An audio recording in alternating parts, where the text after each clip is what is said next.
dhalinyarada ka dhagan magaalada Xudur ee xarunta gobolka Bakool yamayba magaaladii oo ka kordhiyeen hal abuur ganacsi tan mayba mooto bajaaj oo ku duwan mooto bajaajii hore lanka araga jaray magaalada Xudur ee xarunta gobolka Bakool aan ka shaqay jirtay mooto bajaaj tan mayba mooto bajaaj oo markiin koreeyay dhisay magaalada Xudur ee xarunta gobolka Bakool iyadoo waana bulshada inta badan isticmaalada mootooyinkii oo aragayaan faa'iido aad muhiim ah waan hadhowaayaan dhalinyaradii ganacsatadii abaabuliyeen mahadnaqeen magacayga waxa la yiraahdaa Ismaaciil Axmed Mursal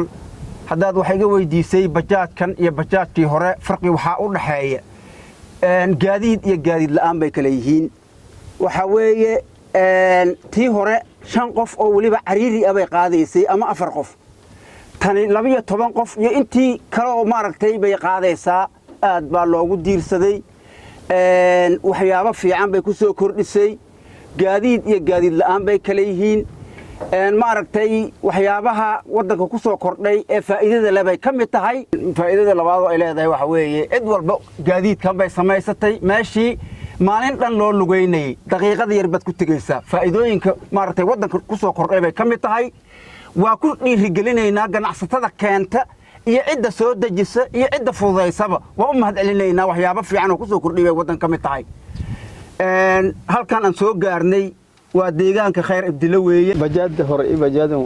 faa'iido shal dheeri tii hore shan lan la gaastaan tuma ila malan gaas eeda faa'iidooyin lata wili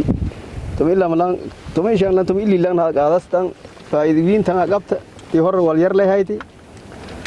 madilku guduba deegaanka khayr ibdilo waa bajaadamada wadan ilaahay shani faa'iidooyin la ka qablan geer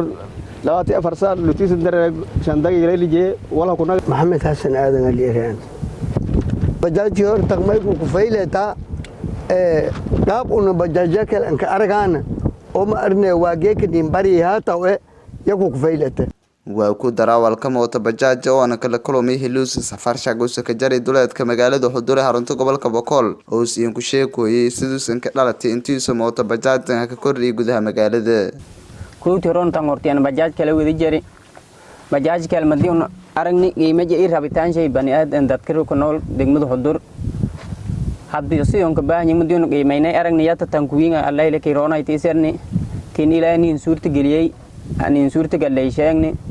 حتى تيون شيئني نباه وينو أنكابين أو أنا دبولي جرت ما يكون مده حتى تنتون تون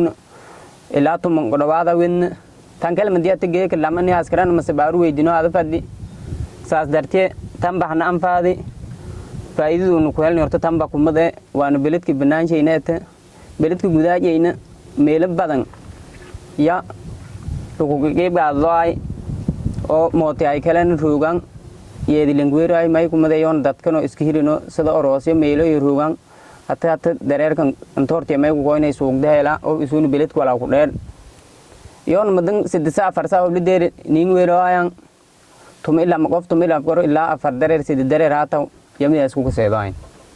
waan baahdoon ku wiinaytay rabitaan shaaytay aan weydiyaan ya taasayti waan ila nin suurta geleenin nin hirgal baahdoon ka aalani kootiori ana horta tan hortay ba tan ku yara wadaay ida baahdoon madan simber meeliyada kooyte qoflay ku tabaasi masaanin naway amal hato balseete walaay bilaawatan ku yar isariisadaan ileen beledkii nin isdhowi baahdoon tan qabni nin dhowta erkor Abdel Ibrahim Radio TV dawladda Koonfur Galbeed Soomaaliya magaalada Xudur ee caasimadda gobolka Bakool